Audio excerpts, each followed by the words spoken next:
LLLL Sport.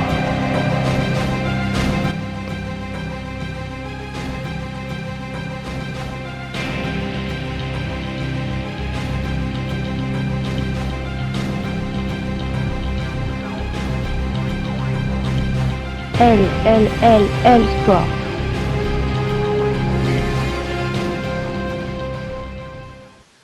Bonsoir à tous, bonsoir à toutes, bonsoir tout le monde. Nous sommes mercredi. Comme vous le savez, c'est l'heure de L-Sport. Il est 21h32. On a 2 minutes de retard. On s'excuse. On a eu un petit peu de retard par rapport à l'émission précédente, mais on va effectivement nous mettre à l'heure et tâcher de ne pas dépasser. Parce que ce soir, on a un programme effectivement assez complet. Vous l'avez vu donc, ces derniers jours sur les diverses pages de l'émission, donc au niveau des réseaux sociaux. Avec une équipe au grand complet, avec ce soir Amélie, Émilie, Nina et Chris qui sont présents. Bonsoir à tous, comment vous allez ? Bonsoir Amélie, Émilie, Nina, tout va bien ? Oui, les filles vont bien, rassurez-vous, elles sont un petit peu timides, mais elles vont être là dans quelques secondes. Elles étaient là il y a 3 secondes en off, donc elles vont être là, il n'y a pas de souci. Donc la personne que vous avez entendue à l'instant, effectivement, rire, c'est notre invité de ce soir. Notre invité que vous connaissez, c'est pas un secret, hein, vous avez vu qui c'était sur les réseaux sociaux. C'est une handballeuse qui revient tout droit du Danemark, qui a fait un petit tour dans l'émission la semaine passée avant d'aller se faire masser, qui joue dans l'ouest de la France. Vous connaissez, hein, Stéphanie Daudet. Bonsoir Stéphanie. Salut, bonsoir tout le monde. Ça va Stéphanie ? Ouais, impeccable. Pas trop fatiguée du retour ? Non, ça va, je me suis bien reposée et là j'ai la pêche, ça va. T'as séché l'entraînement en plus à ce qu'on nous a dit, donc ça devrait aller. C'est Nina qui a parlé. On va pas dire ça comme ça. Alors, comme vous le savez, donc très chers amis, donc vous pouvez nous retrouver sur les réseaux sociaux, donc sur Twitter, sur Facebook, tous les jours de la semaine pour une actu 100% féminine, du matin au soir, du soir au matin. On n'arrête pas même le dimanche, vous le savez, pour les lives, pour les diverses actus de multisport. Et tous les mercredis soirs, donc, nous sommes ensemble à l'antenne sur RTS. Ce soir, un programme chargé. Stéphanie, tu vas être la première à rentrer en piste ce soir avec le choix du débat du soir. Comme tu connais un peu le système, hein, tu l'as vu un peu un petit peu la semaine dernière, tu as triché un peu la semaine dernière. Donc, un premier débat dont tu es la maîtresse. Donc, soit on te propose sportive amateur dans un monde pro, comment gérer ? Ou alors, notoriété naissante, comment réussir à gérer son image et la presse lorsque nous n'y sommes pas habitués ? Que préfères-tu ? La première. Donc, les sportifs amateurs dans un monde pro. Exactement. D'accord. Alors, première question pour toi, Stéphanie, tu es pro ou tu es amateur actuellement ? Là, actuellement, je suis pro. Mais j'ai été quelque part amateur tout en étant pro. J'avais un statut particulier. Alors, c'est-à-dire, comment ça, un statut particulier ? Tu étais demi-pro alors ? Ouais, parce que j'ai fait des études d'infirmière donc pendant 3 ans et demi et il a fallu gérer entre guillemets un statut de semi-pro tout en étant étudiante et tout en suivant les entraînements et les matchs comme un peu tout le monde. Alors, comme beaucoup de joueuses, hein, comme beaucoup de sportives, pour faire un petit peu plus large, dans toutes les disciplines, il est vrai effectivement qu'il y a certaines sportives qui sont professionnelles, mais c'est très très rare actuellement. En espérant que ça devienne un petit peu un phénomène de société plus tard. On va poser un petit peu la question à nos chroniqueuses, à nos co-animatrices, pardon. Toi, Amélie, par exemple, qui est dans le monde du football, tu es pro ou tu es amatrice aujourd'hui ? Alors, moi, je suis amatrice. Malgré que tu joues en première division de football. Oui, voilà, ça commence un peu vite. C'est les clubs professionnels. C'est vrai que Lyon a attaqué très tôt, mais ensuite, je pense que PSG, Montpellier, les grosses équipes qui mettent que cette année. Et après, il y a le reste qui est assez amateur. Donc toi, pour l'instant, tu es encore comme beaucoup de joueuses au niveau amateur, malgré que ça fait quand même plusieurs années maintenant que tu joues en première division féminine française. Et voilà, amatrice et le travail à côté, donc, et les entraînements et les matchs de famille. Alors, pas simple à gérer tout ça. Nina, toi, de ton côté, tu es privilégiée par rapport aux filles ou pas du tout ? Nina, est-ce que tu nous entends ? Alors on a un petit souci actuellement pour avoir Nina, ce qu'on n'entend pas du tout. Émilie, toi, effectivement, à ton niveau, toi, Émilie, qui n'est pas encore dans la situation des filles, tu préférais être sportive amateur, donc avec la vie qu'elle mène donc, à côté, ou tu préférais être sportive pro et d'avoir géré que l'aspect pro tout le temps? Amatrice, ça me conviendrait très bien. D'accord, donc tu préfères effectivement être amatrice et avoir d'autres plaisirs à côté du sport. C'est ça. D'accord. Écoute, c'est une excellente réponse. Toi, Stéphanie, donc tu nous disais donc à l'instant que tu avais été d'abord amatrice avant d'être entre guillemets semi-pro puis pro. Oui. Tu le vivais bien, ce statut d'amatrice, quand tu voyais d'autres personnes qui étaient pros, c'était pas trop dur à gérer? C'était très dur à gérer parce que quand les filles elles avaient du temps pour se reposer et que moi il fallait que j'aille à l'école ou que je fasse mes devoirs ou que je puisse pas aller en week-end parce que j'avais du boulot, c'était compliqué, la fatigue, j'ai accumulé beaucoup de fatigue, donc à chaque fois j'étais envieuse de leur situation. D'accord, donc beaucoup d'envie, effectivement, beaucoup Ouais. d'amertume. Alors, on a un homme dans cette émission, hormis moi, bien sûr. On a un homme qui porte des jupettes de temps en temps, qui s'appelle Chris, qui est made in Belgique, connu aussi sous le nom de Petit Poulet, pour ceux qui le connaissent. Bonsoir Chris, toi à ton niveau, tu fais du sport, ça t'arrive en tout cas. Tu préférais avoir un statut pro ou un statut amateur? Bah, disons que les deux, bonsoir à tous et à toutes, bien sûr. Bah, disons que les deux statuts ont des avantages. Il est clair que le statut d'amateur permet justement cette forme de liberté. Faut pas oublier aussi qu'être professionnel, c'est beaucoup de contraintes au niveau médiatique, au niveau aussi des supporters. C'est pour ça qu'ils se protègent beaucoup avec des gardes du corps, etc. Certains le font de manière exubérante et extravagante. Maintenant, c'est un confort financier être professionnel. Et donc, je dirais que entre la liberté et l'argent, c'est un peu difficile à choisir. Je pense que le meilleur, ce serait d'être semi-professionnel, n'est-ce pas, Thomas? Eh ben oui, effectivement, d'être semi-pro, comme disait Emily, effectivement, c'est justement d'avoir d'autres passe-temps, d'autres loisirs à côté, d'autres occupations au-delà du sport, pour permettre effectivement, eh bien, de jongler un peu sur tous les tableaux, même si c'est un rythme de vie qui est éreintant. Et effectivement, je suppose, Stéphanie, tu ne me contrediras pas, c'est fatigant d'être à la fois amatrice et sportive de haut niveau. Ah oui, oui, oui, complètement. Bah, c'est la période où je me suis le plus blessée. Blessure physique, effectivement, due à la fatigue en grande partie, selon toi. Bah, c'est surtout non, c'est pas la fatigue, c'est parce que les muscles ne se reposent pas. Alors que quand on est professionnel, on peut être massé, on a plus de sommeil, mais si vous travaillez, si vous êtes amateur, vous êtes obligé de travailler, vous pouvez pas vivre en étant amateur parce que ça coûte souvent plus de l'argent que vous mettez de votre poche, même s'il y a des aides et des subsides. Donc en général, il faut avoir un emploi, il faut avoir un travail. Donc c'est encore moins d'heures de récupération pour le corps. En effet. Alors, on va effectivement poser la question à une autre personne que maintenant vous connaissez bien, c'est Amélie. Donc, toi, Amélie, donc, est-ce que tu trouves que c'est fatigant comme rythme d'être à la fois amatrice, d'avoir une vie pro à côté ou étudiante, et d'être plus sportive? Amélie? Alors, fatigant, oui, oui. C'est fatigant maintenant. Après, il y a des contraintes partout. Enfin, après, moi, je me vois mal rester chez moi et attendre les entraînements la journée. Bon, après, c'est certain. J'ai des occupations. J'ai des amis qui sont pros en football et qui savent, qui ont eu du mal en début de leur premier contrat à gérer ce changement. Bon, maintenant, c'est sûr que forcément, on a plus de temps pro, d'aller se faire masser, on a plus de temps de se reposer, ce qu'on n'a pas quand on est amatrice, c'est-à-dire le travail, les 35 heures, l'entraînement. Alors, on t'entend très très mal, Amélie. On t'entend très mal, C'est vrai qu'après, oui. On t'entend très mal, Amélie, ce soir. Alors, Je pense qu'elle a voulu dicter les 35 heures. C'est pour oui, ça, je pense effectivement qu'avec le rythme des 35 heures, c'était un peu plus compliqué à gérer. C'est bien ça que tu voulais dire. Oui, c'est ça. Vous m'entendez là ou pas? Là, c'est beaucoup mieux, oui. c'est mieux. C'est mieux, effectivement.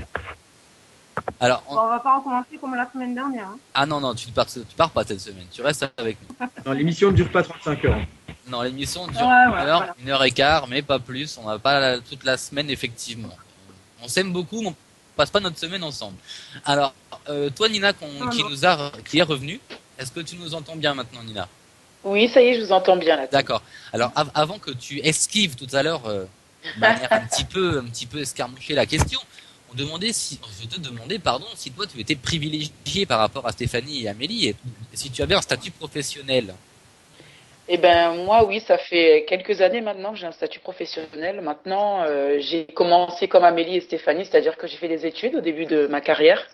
Donc j'étais en DUT technique de commercialisation et c'est vrai que comme j'étais la seule sportive de haut niveau dans cette filière, j'avais pas d'horaire aménagé spécialement. Donc c'était un rythme assez acharné et ça m'a coûté 2 genoux. T'en avais Donc deux en même temps. voilà, je me suis fait opérer des 2 genoux parce que du coup t'as pas de récupération quand c'est les vacances scolaires, tu pars avec l'équipe de France A. Euh, Tu t'enchaînes tout le temps quand tu as des examens à Noël, dès que tu reviens des compétitions. En gros, c'était un peu compliqué. Et j'ai joué professionnel pendant 3 ans. Et puis derrière, bah, j'ai mis ma grossesse en route. Donc je ne suis plus que handballeuse. J'ai d'autres Alors, activités. on parlera de ces petites choses-là après. On n'anticipe pas trop, s'il te plaît, Nina. Ne me grille pas le deuxième sujet de la soirée. Merci beaucoup. Je t'en remercie. Donc, pour vous, les filles, la principale contrainte, les filles avec un S et donc Chris, un petit peu notre fille un petit peu à nous dans l'émission. Donc, pour vous, la principale contrainte, elle est surtout physique, en fait, de ce statut d'amatrice. Et morale aussi, parce que je pense que malgré tout, on l'a dit, il y a le statut physique, parce qu'on a parlé du repos, mais forcément, les heures que vous passez à travailler, vous ne pouvez pas les entraîner à travailler votre vitesse, votre puissance ou même votre souplesse. On sait que la souplesse prévient beaucoup et diminue fortement les risques de blessures. Et forcément, si vous n'avez pas le temps d'entraîner votre souplesse, bah, c'est aussi ça qui augmente le pourcentage de blessures. Mais il y a aussi l'aspect moral, parce que les professionnels sont bien sûr beaucoup plus entourés. En plus, ils voient souvent plus facilement le bénéfice de leurs efforts, car ils sont plus massivement soutenus, c'est logique aussi. Et donc, quelque part, il y a aussi cet aspect moral-là qui est aussi une délicatesse. Mais ça peut, comme c'est Ami qui le disait tout à l'heure, ça peut aussi être un point positif en sens où on peut avoir comme aussi une certaine liberté par rapport à ça. On peut faire un pas de travers, ce qu'on ne peut pas faire quand on est professionnel où tous nos gestes au quotidien sont épiés. Donc, mais malgré tout, je pense que la contrainte morale et physique, elle est quand même beaucoup plus importante et beaucoup plus fragile quand vous êtes un sportif amateur. En effet. Alors moi, il y a une question malgré tout qui me traverse l'esprit à l'instant. On sait effectivement que toutes les sportives ne sont pas pros, mais certaines le sont. Donc il arrive qu'il y ait des clubs avec à la fois des sportifs pros et des sportives amatrices, pardon. Toi, Stéphanie, est-ce que c'est le cas actuellement au Havre, que tu aies des sportives amatrices avec toi, enfin amateurs, et des pros? Ça arrive, je suppose. Oui, mais maintenant, on est quand même toutes des professionnels. Les seules qui sont amatrices, ce sont les jeunes. Donc, pour elles, on va dire qu'elles sont dans la lignée normale de leur cursus, puisqu'elles font des études. Donc, non, maintenant, on est toutes professionnelles au sein du groupe. D'accord. Et quand tu étais à Arvor l'an passé, avant les désagréments qu'il y a pu y avoir, notamment à Arvor, et donc par rapport à votre titre, votre champion et autres, est-ce que tu avais la situation justement de personnes amatrices avec toi, malgré que toi, tu étais pro, par exemple? Non, pareil, on était toutes professionnelles. Donc, tu n'as jamais connu la situation où tu étais avec des pros ou alors avec des amatrices et qu'il y avait une certaine divergence un petit peu de contrat dans le vestiaire? Moi, je l'ai vécu quand j'étais à l'école infirmière, donc quand j'étais avant au Havre. Là, c'était difficile à certains moments parce que t'étais pas présente à l'entraînement, donc du coup, au niveau des combinaisons, bah tu prenais pas part de ce qui se passait dans le vestiaire, tu savais pas trop ce qui se passait. Donc au sein du groupe, dans la vie de tous les jours, c'était un peu compliqué. Mais cependant, je dis que à des moments, c'est aussi bien d'avoir l'échappatoire de quand ça va mal, au moins je n'étais pas là. Donc, à des moments, ça m'a rendu service d'être amatrice. D'accord. Alors, je vais poser la question à Amélie, qui effectivement, elle aussi a un statut donc particulier au niveau de la D1 féminine. Toi, Amélie, donc au niveau du club, est-ce que tu as à Rodez des joueuses qui sont pros? Ou est-ce que tu as connu des joueuses qui sont pros avec qui tu as évolué, par exemple, dans le même club que toi, bien sûr? Amélie? Alors, Amélie, effectivement, a un petit souci, mais rassurez-vous, elle sera là tout de suite. Je suis là. Ah, bah parfait. Vous m'entendez? Très, très bien, Amé. Dis-nous tout, alors. Ah ben voilà. Alors, c'est vrai que j'ai un peu ça, moi. Donc, j'ai pas trop connu des avec moi. Par contre, il y avait des contrats fédéraux, donc elles étaient quand même un petit peu rémunérées. Et c'est vrai que bon, ça pose toujours quelques soucis quand même, à un certain niveau, c'est-à-dire que déjà avec une fille au même niveau qui fait autant d'entraînement que nous et qui est par contre rémunérée alors que nous on s'acharne autant et on n'a rien, on touche 0 centime. C'est sûr qu'il y a toujours un peu de jalousie au sein de l'équipe et quelques trucs comme ça. C'est vrai que c'est pas évident à gérer. Mais bon, après, non, j'ai pas connu de joueuse pro dans mon équipe. D'accord. Alors pour toi, effectivement, ça c'est plus un sujet qui serait caution, qui serait sujet donc à apporter de la jalousie et peut-être des divergences dans le vestiaire. Alors, je vais poser la question à Émilie. Toi, Émilie, effectivement, donc si tu te retrouves avec un statut d'amatrice, avec autant d'entraînement que tes collègues qui sont pros, est-ce qu'au bout d'un moment, il n'y aura pas une certaine frustration et un peu de jalousie de ton côté? Non, je pense pas. On a la situation qui va aussi avec la vie qu'on souhaite choisir. Après, quand on a l'âme du sportif, tant qu'on fait la passion qu'on veut, on regarde pas qui est pro, qui est qui est amateur et on fonce vers la même passion. Donc, non, je pense pas. Après, à elle et à eux de tout faire aussi pour avoir le statut pro. Voilà, donc toi, tu penses qu'il faut se battre pour effectivement obtenir ce statut pro et qu'il faut pas s'arrêter qu'à ça, puisque dans tous les cas, ça reste une équipe qui fait la même passion, qui bosse ensemble. C'est ça. D'accord. Là, c'est une réponse effectivement, je pense, qui plaira à beaucoup de Mais moi, j'ai une conception un peu sommaire de ça. J'allais te poser la question justement, Chris. Mais oui, mais je t'interromps parce que je suis impoli. Mais j'ai une conception assez sommaire par rapport à ça. C'est un peu, moi je trouve qu'on pourrait, ça va peut-être en choquer, mais interrompez-moi si je vous choque. Mais c'est un peu la même comparaison pour moi que l'importance d'avoir un diplôme. Alors certes, ça peut être important en sens où quand même ça peut être une sorte de passe-droit. Et puis pour certaines personnes, on l'a dit, avoir un statut professionnel, c'est un graal en quelque sorte. C'est un objectif en soi. Maintenant, il est clair que sans avoir de diplôme ou sans avoir ce statut 100% professionnel, la preuve en est avec les nombreux invités que tu as l'occasion de recevoir, Thomas. Donc, je pense que voilà, je pense que ce parallélisme-là, il peut valoir un peu. Donc, c'est un plus, mais c'est pas indispensable. La preuve d'ailleurs. En effet. Alors, effectivement, on va poser la question donc aussi donc à Nina. Toi, Nina, donc quand tu as commencé ta carrière, tu effectivement as eu un statut amateur, puis un statut professionnel. Donc, je pense que tu as évolué avec des amatrices. Est-ce qu'il y avait de la jalousie dans le vestiaire ou pas du tout à ce niveau-là? Bien sûr qu'il y a forcément de la jalousie à partir du moment où vous fournissez le même effort qu'une autre et qu'elle est rémunérée et pas vous. Quelque part, c'est un peu frustrant et un peu rageant. C'est pas forcément de la jalousie vis-à-vis de la personne, hein. C'est surtout un sentiment d'injustice, je pense. Donc, c'est un peu paradoxal, parce que c'est vrai qu'on aime ce qu'on fait, c'est notre passion, mais à un moment donné, on a besoin aussi d'avoir un retour, comme on dit, tout travail mérite salaire, quelque part. Donc, c'est un peu compliqué comme question, et je pense que ça dépend vraiment de la personnalité des joueuses, mais c'est sûr que c'est vraiment un élément déclencheur de problèmes au sein d'un groupe, hein. D'accord, donc il y a un risque pour toi d'explosion du groupe à cause de ces différenciations de statut, en fait. Oui, parce que parfois, les filles qui vont être là à l'entraînement, elles vont pas forcément accepter que celles qui travaillent arrivent fatiguées, parce que quand on va à l'école ou qu'on travaille, on peut pas être dans la même forme physique que celles qui ne font que ça. Comme elle disait tout à l'heure Amélie, on peut aller se faire masser quand on n'est que pro. Donc c'est vrai que moi, le fait d'être passé justement par ce statut-là d'amateur et d'étudiante en même temps que handballeuse, maintenant quand je vois des jeunes dans le club, j'essaye vraiment de les aider et d'aider les autres à être plus tolérantes vis-à-vis de ça. Parce que c'est vrai que quand on connaît pas, on peut pas imaginer ce que c'est, quoi. D'accord, donc toi tu serais plus sur une forme d'accompagnement justement des personnes non pro pour les tirer vers le haut et qu'elles puissent escompter un jour avoir un statut pro, en fait. Voilà, moi je suis plutôt pour ça et c'est vrai qu'au jour d'aujourd'hui dans le handball, on entend beaucoup si tu veux réussir, il faut pas que tu ailles à l'école parce qu'il faut que tu t'entraînes tout le temps. Maintenant, c'est très hypocrite parce que quelque part s'entraîner tout le temps, ça veut dire être dépendant du handball ou du foot ou un autre sport. Après aussi. Et voilà, c'est ça, c'est que le jour où on se baisse, par contre, il n'y a plus personne qui est là à côté de nous. Et c'est pareil pour tout le monde, hein. Là, je fais pas une dépression ou du vécu, rien à voir, mais c'est que à un moment donné, c'est un peu hypocrite de demander aux jeunes de tout donner au sport et de pas assurer leurs arrières, d'autant plus qu'on est des femmes.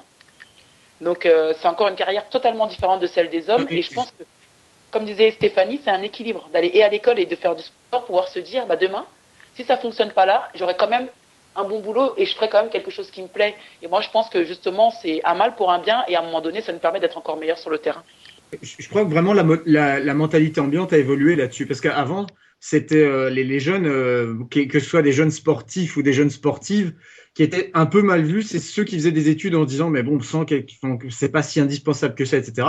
Maintenant, vous pouvez voir que les plus grands espoirs féminins ou masculins sont en général tous des brillants étudiants et en général ceux qui arrêtent les études sont un peu embarrassés. J'ai eu l'occasion de le voir très souvent. Les jeunes sont très embarrassés quand ils disent j'ai dû arrêter parce que c'était vraiment impossible pour moi de concilier les deux. Heureusement que dans nos scolarités, il y a toujours moyen de se remettre, mais il est évident que le discours a vraiment évolué. On a senti un bouleversement. Sinon, moi, j'avais quelque chose à dire par rapport à tout à l'heure à l'expérience personnelle de Nina.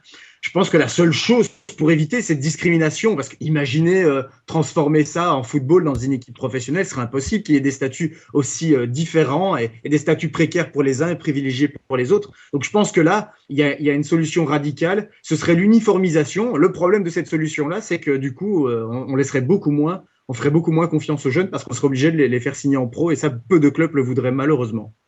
Alors justement, c'est assez paradoxal puisque là, on voit qu'au niveau du hand, maintenant, on demande aux jeunes de se donner corps et âme au hand, quitte à sacrifier leurs études, alors que dans d'autres sports comme le foot, par exemple, c'est l'inverse, puisqu'on demande effectivement maintenant aux jeunes d'être avant tout bons à l'école et dans leurs études avant de faire une carrière de footballeur. C'est un petit peu les opposés, donc c'est assez étrange finalement comme discours. Ben, tu vois ça, Tom, en fait, si tu veux, au niveau du handball, être bonne à l'école, ça va jusqu'au bac. Voilà, dans les centres de formation, effectivement, pour intégrer les centres de formation, les sports-études, il faut avoir un certain niveau scolaire. Mais une fois qu'on est passé là et que justement, on va franchir le pas d'être pro ou amateur ou semi-pro, c'est un peu les portes ouvertes à tout et à n'importe quoi. D'accord, et donc limite à sacrifier ses études. Et pardon, Ouais. Thomas, de dire ça, et je vais jeter un pavé dans la mare, mais au football, on a compris, parce qu'il y a des exemples concrets, le nombre de footballeurs qui se retrouvent à la rue. Il y a eu malheureusement des drames, des faits divers comme ça. C'est peut-être aussi ce manque de recul là, au niveau d'exemples. Malheureusement, il faut toujours des exemples un peu sombres pour faire évoluer les mentalités. C'est pour ça que maintenant, aux jeunes footballeurs et footballeuses, on a beaucoup plus le spectre de la scolarité qu'on n'a peut-être pas dans des sports où on se dit, bon, en plus, c'est moins médiatisé, donc on se dit, il faut tout donner, il faut mettre toutes les chances de son côté à court terme et on verra après. Donc il y a moins ce recul-là, je pense, dans les sports comme le handball, malheureusement. Alors justement, moi j'irais rebondir sur une chose que Nina disait tout à l'heure et que j'ai trouvé particulièrement intéressante au niveau des blessures. Alors on le sait, une personne qui est pro, qui est blessée, son salaire sera pris en charge par le club. Automatiquement, il n'y aura pas une grosse différence par rapport à avant.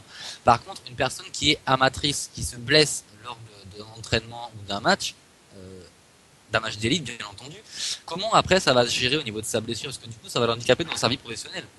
Comment ça va se gérer? Et là, j'aurais posé la question à Stéphanie. Toi, effectivement, tu as eu le cas, Stéphanie, tu as été blessée. Tu étais passé pro entre-temps, donc heureusement. Mais si tu avais effectivement été blessée sans être pro, comment ça serait passé finalement pour toi? Oula, je peux pas te répondre parce que je l'ai pas. La seul exemple que je peux te citer, c'est une fois je me suis blessée en torse du genou, sauf que le lendemain je devais me retrouver à l'hôpital en stage. Du coup, j'ai pas pu aller pendant 3 semaines en stage, donc j'ai pas validé mon stage que j'ai dû rattraper durant l'été. Et au niveau du hand, eh bien, j'étais mise de côté. Donc c'est dans ce genre de moment où je me rendais compte qu'il fallait absolument que je finisse ma formation de la meilleure façon possible parce que c'était très angoissant de ne pas pouvoir pallier les deux au final. D'accord. Moi, je peux répondre à ta question si tu veux, Tom. Ouais. Ah bah, j'aimerais bien, oui. Ben, de toute façon, c'est simple. Si t'as pas de contrat professionnel, tu cotises pas pour la Sécu, tu ne payes rien, donc t'as rien. T'as rien. C'est-à-dire que si t'as pas de contrat, ben, tu te blesses, c'est pour ta pomme. Il y a rien qui est couvert. Il faut avoir un contrat pro pour être sous les assurances de la fédération et du club. Donc à partir du moment où t'as pas de contrat, il peut rien se passer pour toi. Maintenant, pour les jeunes, il y a des contrats qu'on appelle de stagiaires, centres de formation, où ils prennent justement toutes ces pathologies-là en charge. Mais à partir du moment où t'as pas de contrat, tu te débrouilles, quoi. Soit le club est gentil et essaye de te dédommager comme il peut, mais il n'a aucune obligation de le faire. D'accord. Bah justement, c'est une question alors que je vais poser directement à une personne qui est très concernée par ça actuellement, à notre amie Amélie, à notre belle Amélie qui est là. Toi, Amélie, actuellement, tu es blessée, tu as un statut d'amatrice. Comment ça se gère au quotidien? Est-ce que le club effectivement est venu vers toi? Est-ce que c'est difficile pour toi dans ton travail au quotidien? Comment ça se déroule en fait? Le club, il ne fait pas grand-chose, on est qu'amatrice. Par contre, au niveau du travail, quand tu es blessé, tu arrêtes et quand tu travailles pas, tu n'es pas payé. Donc voilà, c'est des choses qu'il faut vraiment éviter. Et ça m'est arrivé dernièrement, mais heureusement que ce n'est pas une grosse blessure. Maintenant, le club, il faut rien faire. D'accord, mais est-ce que c'est pas frustrant de se dire que toi tu te blesses effectivement pour ta passion, donc dans un statut dans un championnat qui entre guillemets a un statut pro, mais toi t'es pas le statut pro, et derrière te retrouver à te pénaliser, à être prise dans ta vie courante et pénalisée dans ta vie courante finalement. On se pose des questions, on se demande si ça vaut le coup de continuer à faire ce sport pour en plus de ça mettre en péril son travail derrière.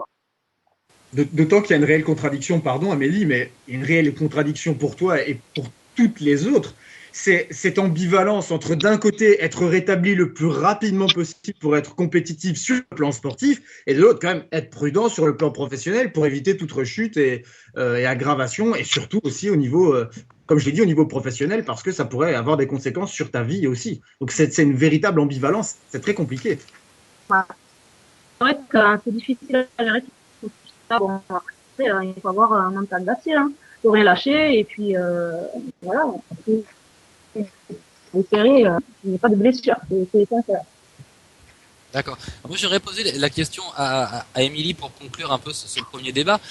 Toi, Émilie, si on te disait, enfin, si tu te blessais effectivement, donc dans les mêmes conditions qu'Amélie, par exemple, ou dans un autre sport, et que ça te pénalisait dans la vie courante et ton statut amatrice, tu réagirais comment? Tu n'aurais pas envie de tout envoyer en l'air un peu, ou tu prendrais ton mal en patience en te disant, bah, ça ira, je continuerai, ça va aller? Je vais pas donner mon avis personnel puisque je suis pas dans la même situation. En revanche, je peux donner mon avis d'ami quand je vois ce qui arrive à Amélie au jour d'aujourd'hui. Alors on va dire que c'est un employeur. L'employeur il se soucie pas de savoir ce qu'elle fait après sa journée et il faut qu'elle soit au taquet le lendemain. Maintenant c'est à elle de serrer les dents. Donc effectivement, ce qui se passe après le boulot, moi je lui tire mon chapeau parce que faut vraiment que ça soit une passion et qu'elle aille jusqu'au bout des choses. Parce qu'effectivement, le lendemain matin, il faut rempiler à 8 ou 9 heures, épaules blessées ou pas épaules blessées. Et puis le soir, il faut réassurer à l'entraînement, épaules blessées ou pas épaules blessées, faut y aller. Donc par rapport à ça, effectivement, c'est un choix de vie. Après, on peut tout à fait comprendre qu'il y ait des hésitations des deux côtés. Maintenant, quoi qu'il en soit, c'est encore à l'athlète de rendre des comptes et sur son lieu de travail et dans son équipe. Donc par rapport à ça, il faut un mental de choc, il faut un physique de choc et rien que ça, bravo pour Amélie pour ce qu'elle fait. D'accord, écoute, c'est effectivement une très bonne conclusion. Et d'autant, Thomas, pardon de le dire, mais pardon encore d'accentuer les louanges à l'égard.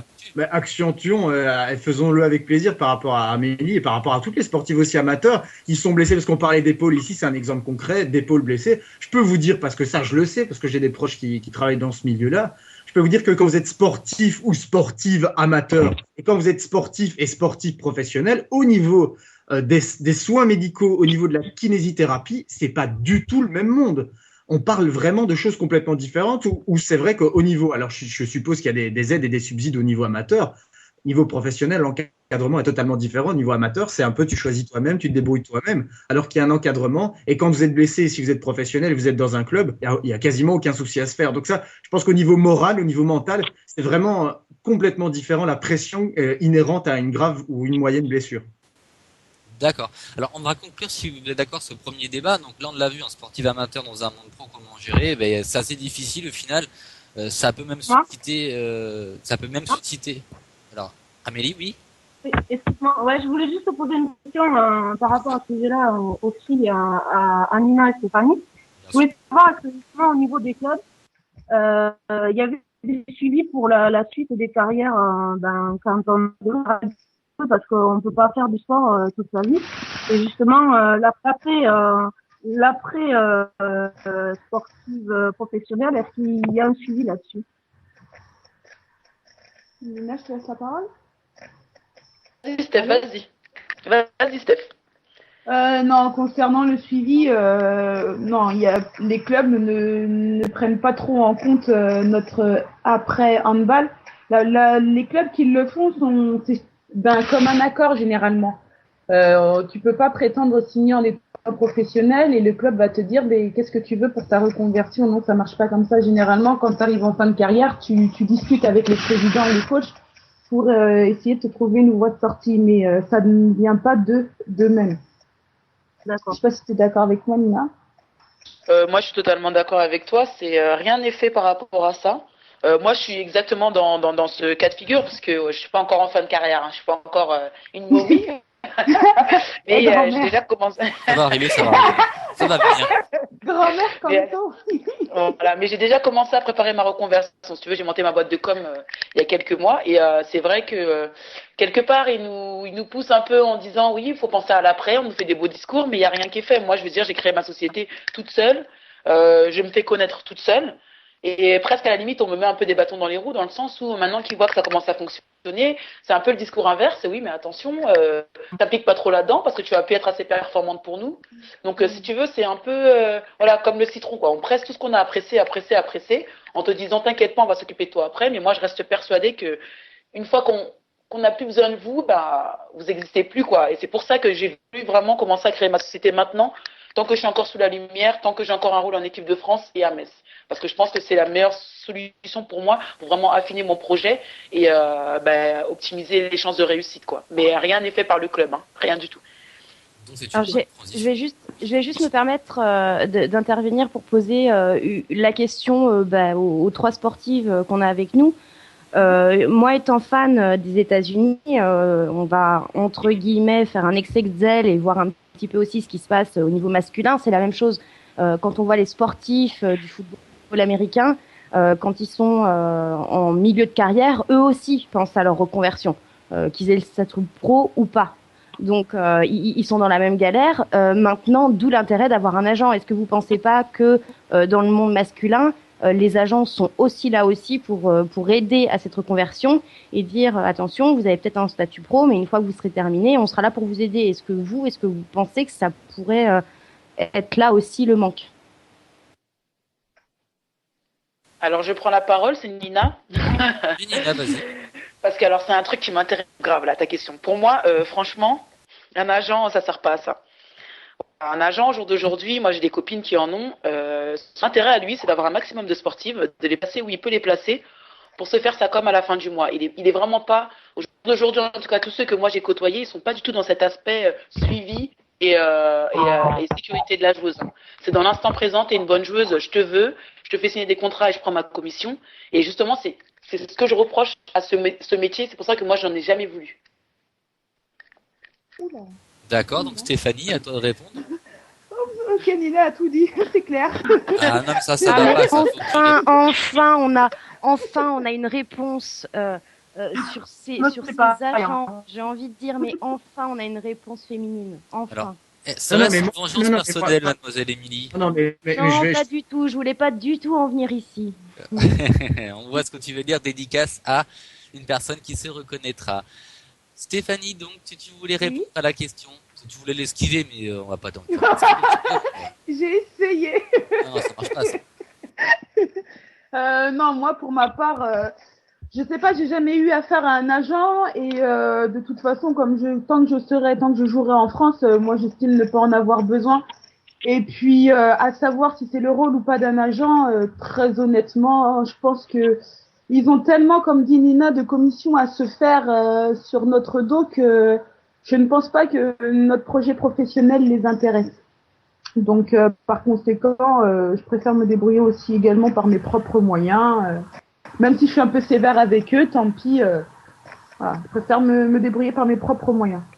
D'accord. Alors toi, Mélie, effectivement, qui a eu la chance de côtoyer lors d'une émission précédente un agent, Oula, oui. émission, effectivement, qu'aurais-tu à répondre effectivement à Émilie par rapport à ça? Non, mais moi, je suis totalement d'accord avec Nina et Stéphanie. Hein. Enfin, je pense pas que l'agent soit là pour une reconversion de la joueuse. Il est là pour prendre quelques commissions et puis se faire connaître et avoir de plus en plus de joueuses sur ses épaules et puis voilà. Enfin, moi, je vois les agents comme ça. Maintenant, c'est vrai qu'on n'en côtoie pas, donc. Alors, tu Mais j'ai eu pourrais- l'occasion de rencontrer M. Payan dans une de vos émissions. Ah, on ne citera pas, Et, on ne citera pas de nom. Non, mais il m'a pas donné l'impression. Une très bonne impression, pour moi. D'accord. Alors Chris, tu voulais réagir toi à ton niveau par rapport à ce rôle des agents.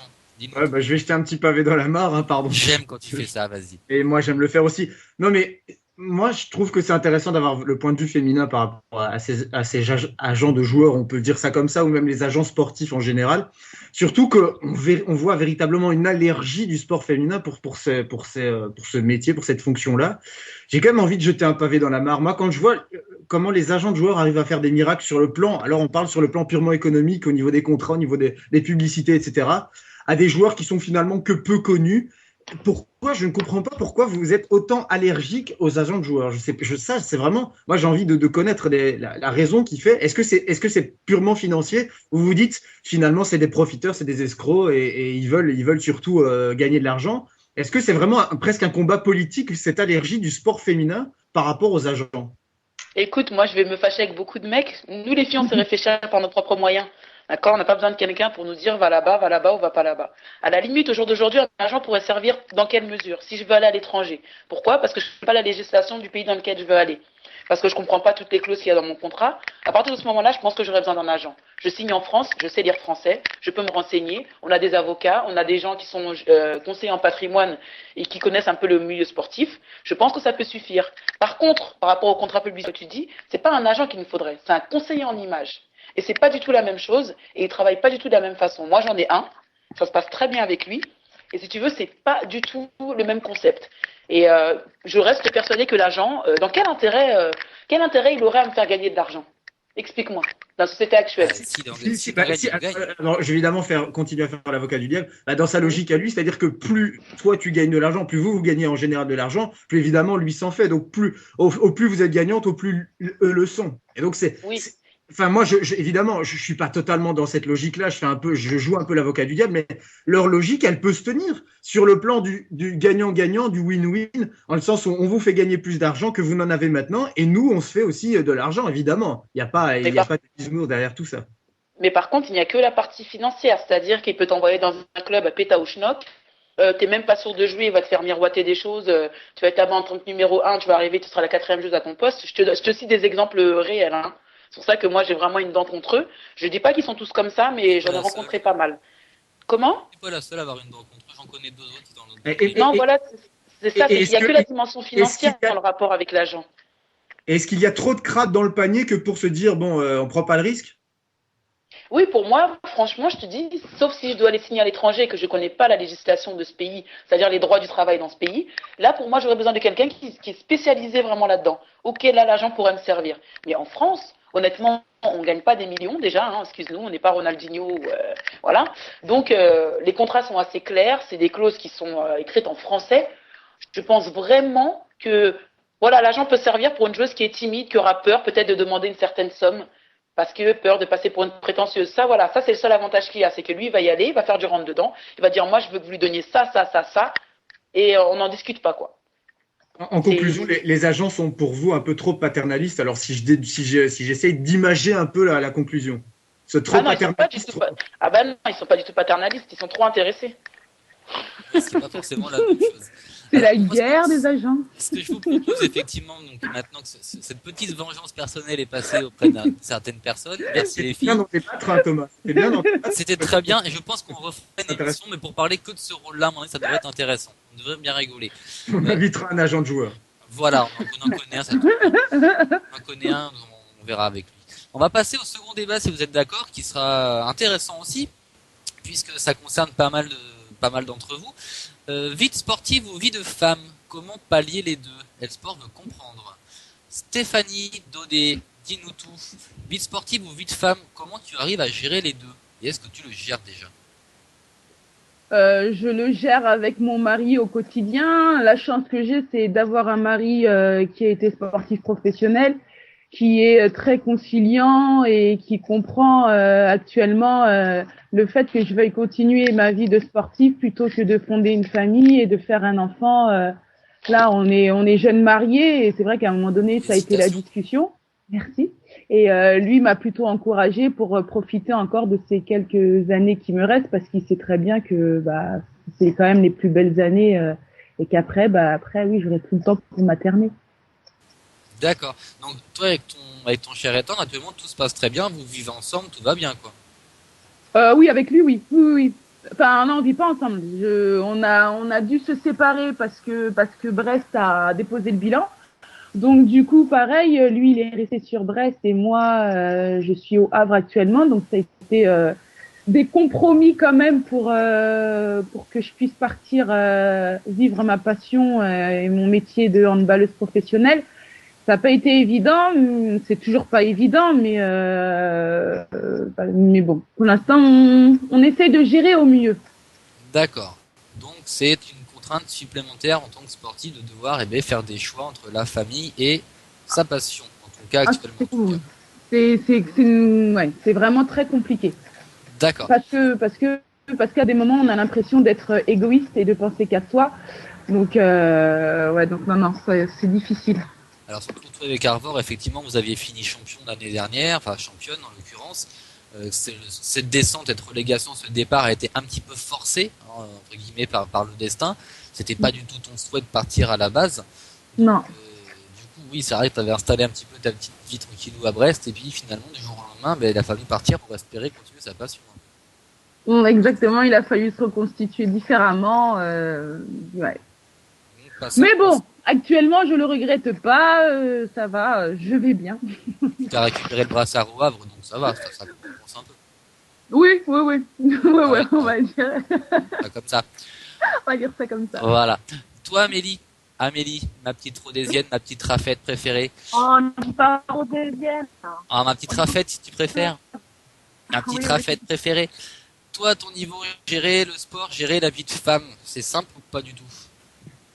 C'est très compliqué parce qu'au final, quand tu es internatrice, il y a le boulot, le sport, l'entraînement, le week-end, les matchs. Donc, au final, ça ne te laisse pas grand-chose pour les à côté, quoi. En gros, t'as pas de vie. Déjà, pardon? En gros, t'as pas de vie, quoi. T'as pas trop, non. Vie de famille, ça. Non, c'est compliqué. Après, si on a la chance de rencontrer quelqu'un qui accepte vraiment ça, mais c'est très, très compliqué. Après, c'est vrai que quand on est professionnel, ça peut changer les choses. Mais bon, pour le moment, c'est comme ça. D'accord. Alors, je vais poser maintenant. Je finirai par Nina parce que c'est un petit peu un cas à part. Nina, un petit peu tout à l'heure, était un petit peu après les devants, donc on va attendre un petit peu pour Nina. J'ai posé la question à Émilie. Toi, Mimi, si on te disait aujourd'hui, tu choisis entre ta vie de femme et ta vie de sportive pour vivre de ta passion, tu choisirais quoi? Ta vie de femme, ta vie de sportive? C'est compliqué. C'est compliqué parce que ayant 2 enfants, je pense que je pourrais pas faire. Enfin, le choix serait vite bâché en fait. Hein. Ça serait vite fait pour toi. Ça serait les enfants, la famille avant. La famille, hein. Oui, une fois que les enfants sont là. Après, effectivement, je suis pas dans l'optique d'une sportive, hein, puisque les sportives en général ont la maternité qui arrive assez tard. Maintenant, aujourd'hui, dans l'optique de ma situation, je choisirais incontestablement mes enfants. D'accord. Alors, je vais malgré tout poser la question à Chris, même si Chris n'est pas une sportive, ni Chris n'est pas une femme de haut niveau, ni Chris ne peut pas être maman. Mais toi, Chris, tu choisirais quoi? Pourquoi choisir? Pourquoi choisir? Mais je vais t'expliciter mon propos. Parce que vous connaissez tous Laura Flessel. Vous connaissez tous Dara Torres, l'américaine qui a 40 ans avec 2 enfants, a mieux nagé qu'à 20 ans. Bien sûr. Vous connaissez tous Kim Clijsters, à 23 ans, elle arrête la compétition avec 3 titres majeurs. Elle fait un enfant, elle revient à 26 ans. Et en l'espace de 18 mois, elle remporte. Donc elle avait 3 titres majeurs sur sa première carrière, elle en remporte 4 en 18 mois sur sa seconde. Donc je dirais que c'est pas impossible. Maintenant, c'est vraiment, je fais un peu encore l'avocat du diable, c'est vraiment les 3 plus grands contre-exemples de l'histoire du sport féminin.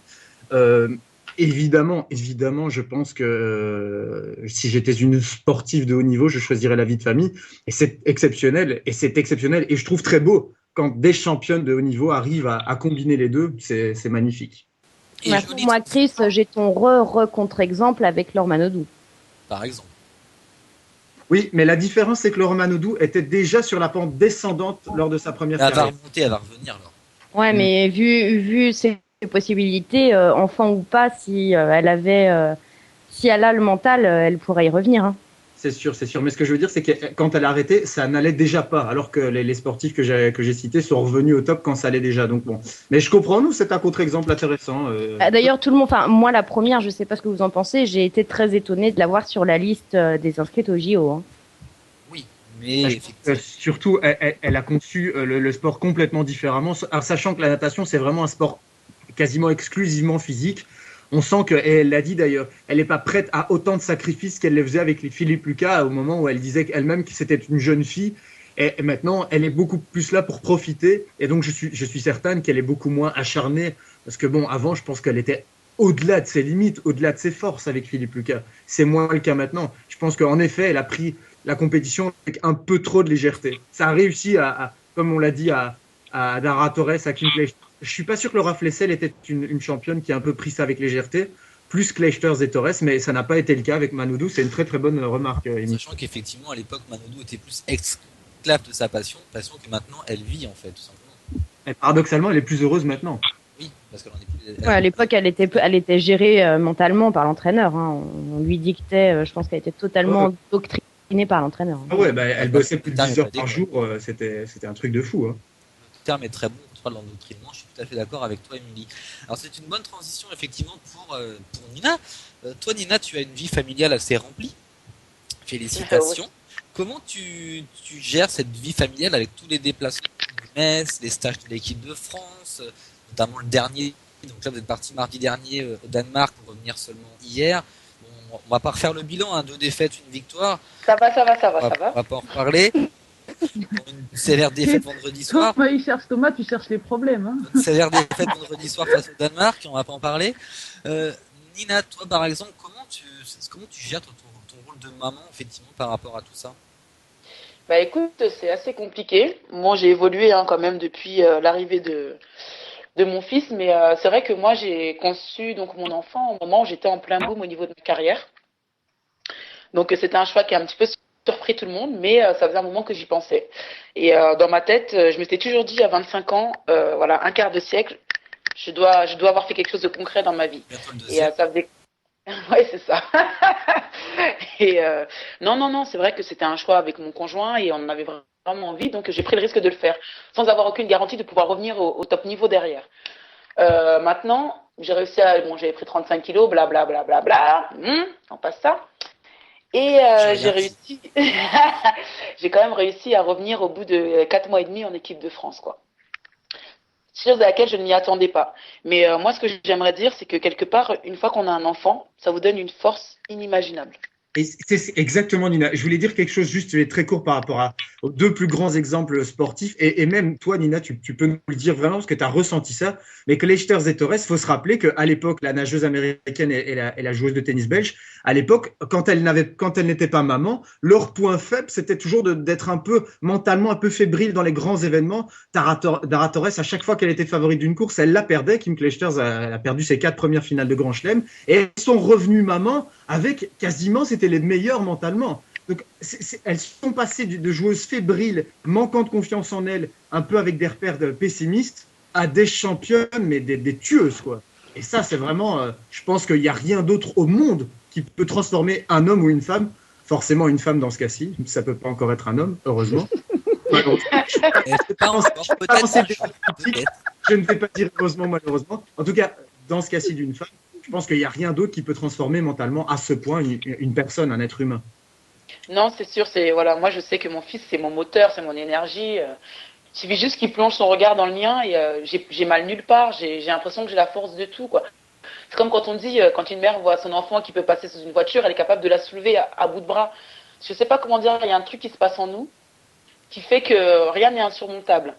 Et surtout, moi, je sais qu'il y a une chose vraiment à laquelle je pense à chaque fois que je suis avec lui, c'est que je gagne ou que je perde, mon fils m'aimera tel que je suis. Vous voyez, donc ça enlève une certaine pression, une certaine obligation qu'on se donne avant d'avoir un enfant. Moi, avant d'avoir mon fils, je perdais un match, je pleurais, j'en mets pas pendant une semaine, quoi. Parce que je culpabilisais. Là, j'ai plus le temps. Je rentre à la maison, je suis maman, donc je relativise énormément les choses. Mais quelque part, j'essaye aussi d'être un exemple pour lui. Donc, c'est vrai que c'est pas facile à gérer. Mon conjoint m'aide beaucoup, mes beaux-parents m'aident beaucoup parce que sans eux, je pourrais pas pu continuer l'équipe de France. Comme tu disais, il y a beaucoup de déplacements. Donc, si tu veux, moi, mes journées, c'est un peu, je dépose le petit le matin à 8h30, je vais à l'entraînement à 10h, je le récupère à 12h30 après l'entraînement, jusqu'à 4h, je le redépose, je vais à l'entraînement à 5h, je reviens à 19h, je retourne le chercher, c'est le bain, le repas, on joue. Et c'est comme ça tous les jours, quoi. Donc, Mais c'est un choix, Et quand je suis pas là, c'est mes beaux-parents qui prennent le relais. Mais voilà. Et là, j'ai encore, comme j'avais pas assez, tu sais, il me restait 1 heure à casser dans ma journée, j'ai créé ma société. Donc, mais bon, Stéphanie, me connaissant, elle, ça la surprend pas. Mais voilà, c'est que voilà, je me dis aujourd'hui, j'ai la force de le faire. Il me donne beaucoup de joie, beaucoup. Je sais pas comment expliquer. C'est un truc qui se passe en nous, c'est indescriptible. Il y a pas de mots. Il y a pas de mots là-dessus. Et voilà, ça me donne la force de tout, quoi, en fait. Et en général, toutes les sportives qui sont devenues mamans, parce que j'ai un peu étudié ça, avec pas que les championnes que j'ai citées, mais beaucoup d'autres sportives qui sont également mamans, disent qu'elles ont plus le temps qu'avant. Tout simplement une question de force mentale, etc. Le mental, on en revient, le mental, c'est 50% d'un sportif ou d'une sportive, hein, je pense. Personne ne va me contredire ici. Ah non, je te contredirai pas. Ah non, moi non plus, je dirais même 80%. Allez, on fait les Mais estimations. par contre, Thomas, Oui, Par contre, Thomas, moi, j'aimerais juste soulever quelque chose. Oui. C'est qu'au jour d'aujourd'hui, dans le sport féminin, je trouve que rien n'est fait par rapport à ça. C'est-à-dire que quand j'entends les discours des autres filles, c'est oui, bah, après ma carrière, après ceci, après cela. Déjà, après la carrière, bon, quand on attend 32 ans, 35 ans, l'horloge biologique tourne, donc je pense qu'on a un certain Nina, calme-toi. Ça va, attends. Dédicace Donc, pour Stéphanie Baudet, il est temps que tu t'y mettes. Non, mais c'est pas pour viser Stéphane ou quelqu'un d'autre, mais c'est que souvent les filles, voilà, on donne tout au sport, mais à un moment donné, on a une vie, quoi. Et puis le conjoint qui est à côté, on peut pas non plus le priver de tout seulement pour nous, quoi. C'est qu'à un moment donné, moi, je pense que c'est pas facile. Franchement, c'est pas facile. Je sais pas si je le referai parce que ça a été difficile physiquement, moralement. Moi, à chaque fois que je laisse mon fils, c'est un déchirement, quoi. Donc voilà, sur ça, c'est difficile. Mais par contre, il n'y a rien qui est fait pour nous aider. C'est-à-dire que moi, j'ai dû me battre pour pouvoir l'emmener en stage de temps en temps. Voilà, la fédération, maintenant, ils essayent, quand on part à une dizaine de jours, de faire venir mon conjoint et mon fils au moins 2-3 jours. Parce que pour un homme, c'est difficile de comprendre que l'éloignement, quelque part, ça joue sur la performance. Et certainement, et je dirais même plus que ça, enfin, je suis très bavard sur ce sujet-là, mais je me passionne beaucoup pour ça, pour la maternité, Thomas.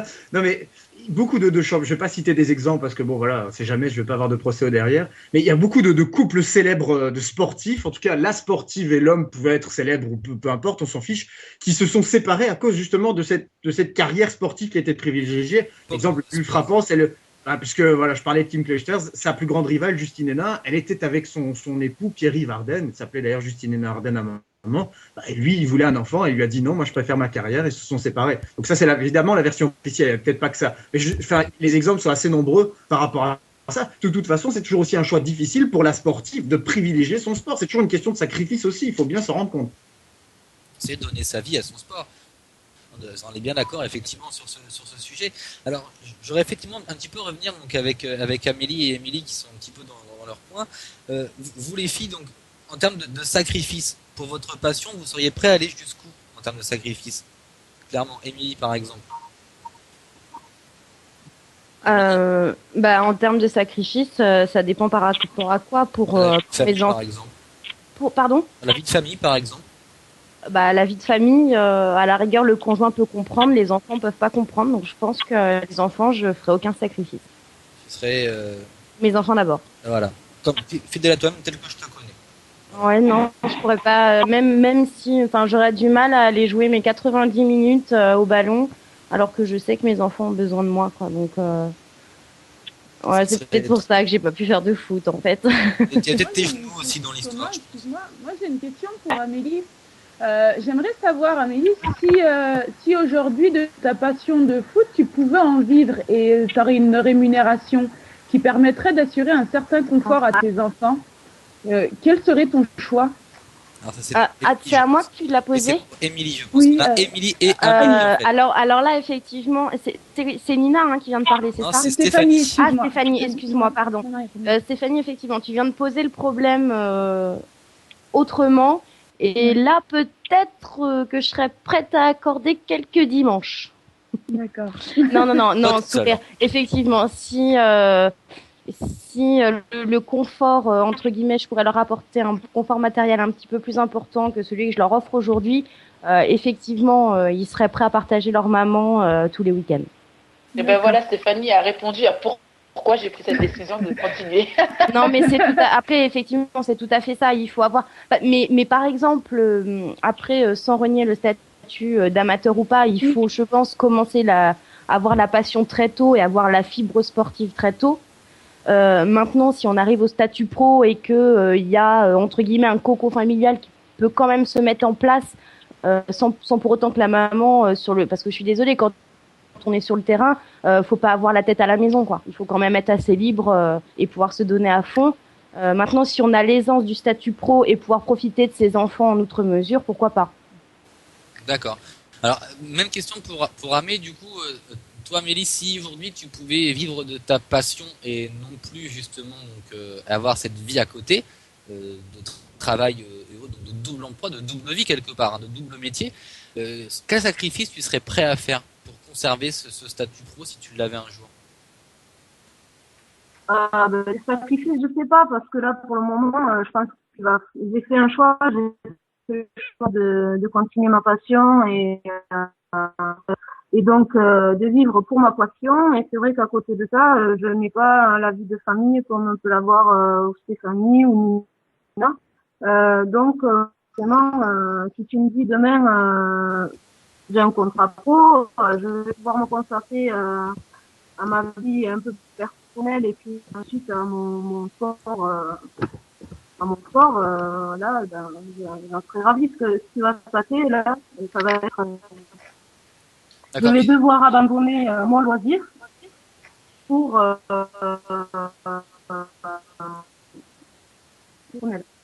D'accord. Et pour toi, du coup, c'est quelque part, c'est une frustration d'avoir autant donné et puis pas avoir eu en retour finalement, d'avoir sacrifié un peu ta vie de famille, c'est une frustration ou pas du tout actuellement? On va dire que c'est un choix. Maintenant, c'est vrai qu'à 28 ans, maintenant, il faut commencer à penser à la suite. J'ai beaucoup profité au niveau du football. J'ai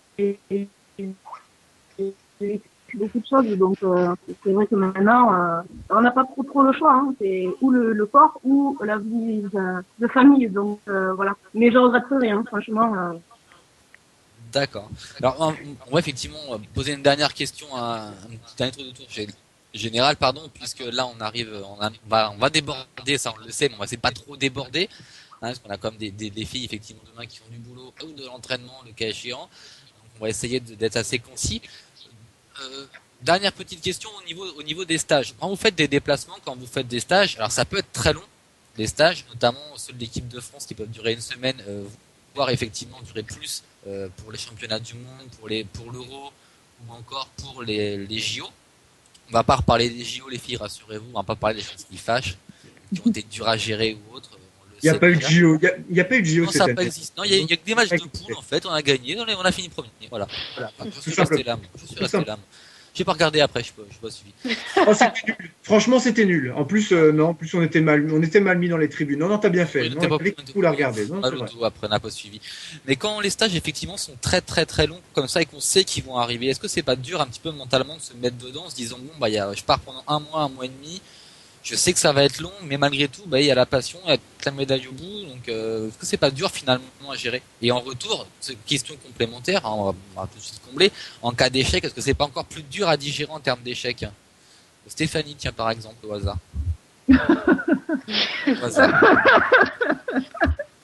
Lina, pourquoi tu rigoles? J'attends ta réponse. Tu passeras après, ne t'inquiète pas. J'ai droit à un joker? Non, aucun joker. Thomas, tu la mets dans une position délicate là. Elle vient de revenir avec mon équipe de France et tu veux déjà qu'elle se trahisse sur un sujet sensible. Imagine que le coach l'entende. Olivier Crumbles n'écoute pas, rassurez-vous. Ah, je suis pas si sûr que ça. Il a les oreilles. Vas-y Stéphanie. Vas-y, profites-en pour lancer un message à ton coach. Alors profites-en. Je veux jouer. D'accord. Donc, réponse à Olivier Crumbles qui posait la question. Stéphanie est prête à tout pour jouer et pour avoir du temps de jeu. Enfin, Thomas, je sais. Sport, hein, doucement. Hein. Dans la limite du sport, elle fait le sacrifice partout, il n'y a pas de problème. On va poser la question à Amé, tiens, par exemple. Quand tu pars, toi, Amé, sur un week-end complet pour aller jouer à l'autre bout de la France, et que tu laisses des choses derrière toi, est-ce que c'est pas dur après le retour avec une défaite éventuellement, de te dire je pars pour 2 jours, ça me soucie, j'ai pas envie d'y aller, mais il faut que j'y aille. C'est pas contraignant finalement pour toi de faire tout ça un petit peu parfois? Non, le plus contraignant, c'est quand tu rentres après une défaite, pendant 2 jours, enfin lundi, mardi, mercredi même, on a du mal à penser à autre chose. Au niveau du travail, on est de mauvaise humeur, donc c'est pas très agréable pour les autres. Mais après, sinon, le sport, c'est comme ça. Donc, non, après. D'accord. Alors, on va poser la question à Émilie et à Chris. On finira par Nina, j'aimerais bien sa réponse après. Mais on va poser d'abord la question à Émilie. Toi, si tu devais partir pendant 2 jours, 3 jours, une semaine, 10 jours, voire plus en stage et qu'au final, c'est un petit peu douloureux, est-ce que ça serait pas dur mentalement déjà de te dire, bah, je vais y aller, mais bon, je sais pas trop ce qui va m'arriver, et puis au final de dire, bah, tout ça pour ça valait pas le coup. Ouais, déjà, si c'était douloureux, je pense que je m'arrangerais pour avoir un de mes enfants dans ma valise. D'accord. Ou les deux, au choix. Et non, je pense que c'est quand même une passion qui anime, donc on fait jamais les choses pour rien. Donc que ça soit que ça soit dans la victoire ou dans la défaite, on sait toujours pourquoi on le fait et il fera meilleur demain. C'est joliment dit ça. Donc tu prendrais que des enfants en fait, on mènerait personne d'autre avec toi. Si, mon conjoint aussi. D'accord, réponse validée. Chris, à toi la question. Oui, je ne serai pas aussi poétique qu'Émilie, c'est impossible d'ailleurs. Non, d'abord, Tom, sur ton interprétation, je vais aller sans savoir comment ça va se terminer. Si une sportive se dit ça, il faut pas qu'elle y aille.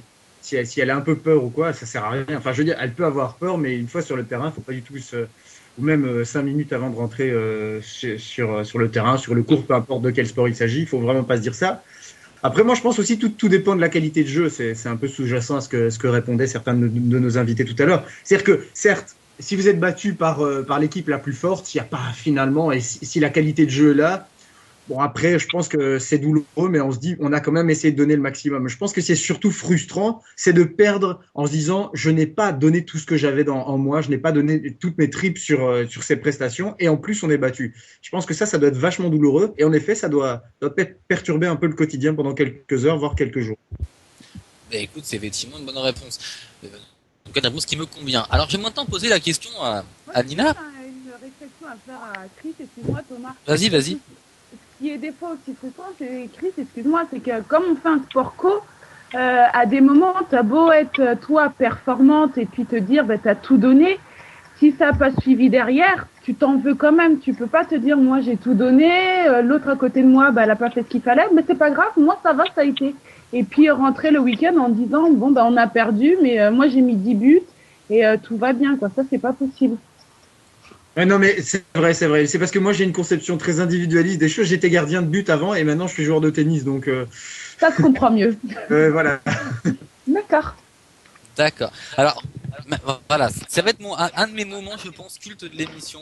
Je vais poser la question à une personne, cette question, partir longtemps à l'étranger pour un stage, revenir avec une déception, effectivement, qui a mis beaucoup de temps à passer, qui n'est pas encore tout à fait passée. J'ai posé la question à Nina, par exemple, pour les Jeux Olympiques, quand tu as su que tu partais là-bas pendant 3 plombes, avec beaucoup d'espoir, avec beaucoup d'ambition, et qu'au final, il y a cet échec, comment tu l'as ressenti? Sincèrement, ça m'a brisé. D'accord. Alors, honnêtement, ça m'a totalement brisé. J'ai eu envie de tout arrêter. D'accord. Là, je le dis en toute honnêteté. Je sais, on en a déjà parlé tous les deux. Hein. Non, il n'y a pas de. C'est pas grave, on a donné le meilleur de soi-même, non, parce que j'ai perdu un mois. J'ai loupé des moments avec mon enfant que je pourrais jamais rattraper dans la vie. Voilà. Donc ça déjà, en tant que maman, c'est difficile. Pour moi, justement, ramener une médaille des Jeux Olympiques, ça aurait donné un sens à toutes ces absences, à tous ces déplacements, parce que c'est vraiment la quête d'un rêve, d'un Graal que j'ai depuis que je suis toute petite. Et finalement, je suis rentrée bredouille. Donc, sincèrement, pour moi, ça a été vraiment traumatisant. Et oui, on a bien joué. Super, on a super bien joué, mais j'ai perdu quoi. On a perdu, donc des sacrifices physiques, psychologiques, émotionnels. J'embarque toute la famille dans mon projet parce que tout le monde doit m'aider pour que je puisse aller m'entraîner. Que je puisse partir, donc que le conjoint prenne des congés pour s'occuper du petit. Je fais monter la famille à Londres pour vivre un petit peu le moment avec moi et je rentre bredouille. Sincèrement, c'est horrible parce que pour moi, c'est comme si je m'étais battue pour rien et que j'avais fait tout ça pour rien. Et c'est vrai qu'au jour d'aujourd'hui, j'ai toujours pas digéré l'affaire. Et non, quoi.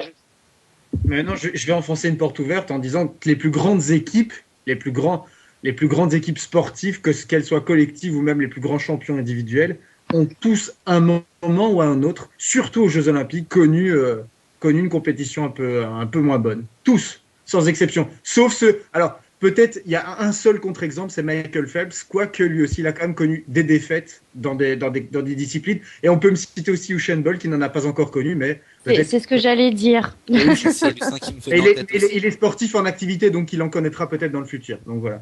Sinon, tout. Ouais, non, c'est vraiment déchirant. Moi, je pense que c'est. Non, en tant que maman, je peux pas me dire que c'est pas grave. Si, c'est grave. Déjà, quand on sait qu'on part 3 semaines, on a les boules. J'ai pleuré au moins une semaine avant le départ en me disant comment mon fils va réagir. Est-ce que ça va le traumatiser? Je vais partir longtemps, il va pas me voir. Le papa, il aura beaucoup de choses à gérer. Donc déjà, voilà, comme on disait tout à l'heure, quand tu veux être performante, il faut qu'au niveau de la tête je pars pas avec ta famille sur le terrain. Maintenant, on a 1 heure de match tous les 2 jours, donc tout le reste de la journée, tu as le temps d'y penser, tu as le temps de cogiter. Alors pendant les matchs de poule où ça se passait bien, effectivement, quand tu gagnes, ça passe vite. Les jours s'enchaînent, tout va bien, le groupe vit super bien et tout. Mais moi, je veux dire, à Londres, j'étais tellement dégoûtée qu'on a perdu le mardi soir. Moi, le mercredi matin, j'étais dans l'Eurostar et je rentrais avec ma famille, quoi. D'accord. Je pouvais même plus rester sur place tellement j'ai tout fait, tellement j'avais cette sensation de tout ça pour rien. Voilà, tout ça pour rien. Et au jour d'aujourd'hui, je le dis encore, tout ça pour rien.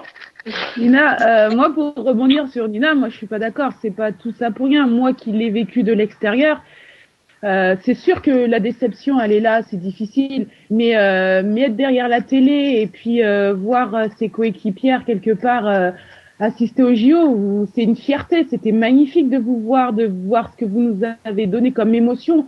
Vous vous rendez pas compte de ce que vous avez procuré comme plaisir. Non, on s'en rend pas compte. Mais moi, pour l'avoir aussi vécu et puis pour avoir été de temps en temps dans le groupe avec vous, mais j'aurais tout donné pour être avec vous pendant la poule et même quitte à perdre contre le Monténégro, parce que les Jeux Olympiques c'est tous les 4 ans. Donc malheureusement, il faut des gagnants et des perdants. Là, vous avez perdu en quart de finale. Mais à l'heure actuelle, aurais-tu préféré réellement ne pas faire les Jeux Olympiques, ne pas connaître ce qu'est cette dimension sportive?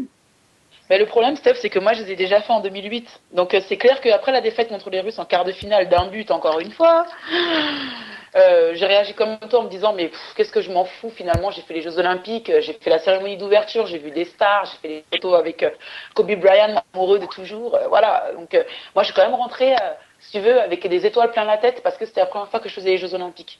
Par contre, quand tu y vas une deuxième fois, et en ayant fait autant de sacrifices, tu vas pour une médaille. Tu vas plus pour participer, tu t'ajoutes plus à la pierre de Coubertin, c'est fini. Je sais pas si tu comprends ce que je veux dire.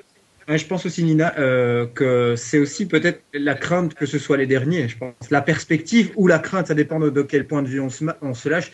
Et je pense que d'ailleurs, j'ai des exemples. Enfin, moi, j'ai en tête, j'ai plein de sportifs qui lors des derniers JO, quand ils les ont ratés ou quand ils les ont réussi, peu importe, se disaient, c'était vraiment particulier. C'est vrai que mentalement, c'est vraiment particulier. Moi, Nina, j'avais une question par rapport à ça. Est-ce que malgré tout, Londres, on voit ces traumatismes. Je pense moi personnellement, ça m'a beaucoup touché ce que vous avez dit quand vous avez dit j'ai tout fait, je me sentais pas bien, j'avais besoin de partir physiquement, il y avait ce mal-être physique profond, intense.